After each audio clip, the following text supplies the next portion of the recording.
So the first thing that's very important on this is that you have to know what your numbers are. Okay? There are no symptoms that come with high cholesterol. Okay? It's not that you wake up one morning and you don't feel well and you go, oh, that's high cholesterol. It's a symptomless condition. So you need to be screened. Right? Now there's an organization or a subcommittee through the U.S. Preventative Services Task Force. Right? And it's their job to look at every piece of peer-reviewed research that comes out on cholesterol. Right? They have one on cholesterol, they have one on breast cancer, they have one on everything. And then they set the guidelines of treatments and screenings and those pieces. Right? So that's why the recommendations do change over time. It's not because they like to mess with you. Okay? It's because they have research to back it up that says it's important to do this at this point for these groups of people. Okay?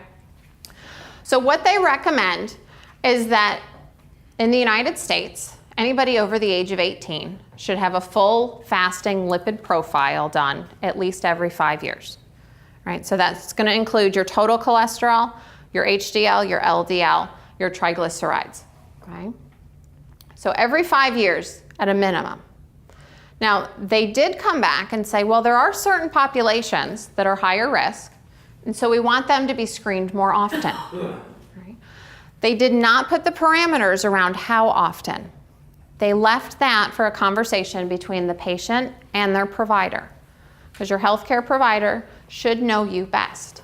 They should know your background. They should know your family history. They should know your lifestyle habits. Okay, so working with your doctor then, you'll be able to work out a schedule on how often you should be screened for these. But you should be screened more often than every 5 years if your total cholesterol has been found to be high before. Right? So if you know that you already have high cholesterol, we want to keep a closer eye on you. With age, so if you're a man over the age of 45 or a woman over the age of 50, unfortunately that plaque buildup is cumulative. Okay? So as we age, we tend to be at higher risk for high cholesterol. Okay? So you're going to be screened more often there. If your protective HDL cholesterol is low, you're losing out on that protective factor. So they're going to want to watch you more closely for that. And if you have any other risk factors for heart disease and stroke. Having diabetes doubles your risk of having a heart attack. They're going to want to watch you more closely on that. Okay? If you've had a heart attack or stroke, if you already have heart disease, if you have close family members that do, okay, if you have high blood pressure or any of those other things that are going to raise your risk, they'll watch you more closely and have your screenings done more regularly.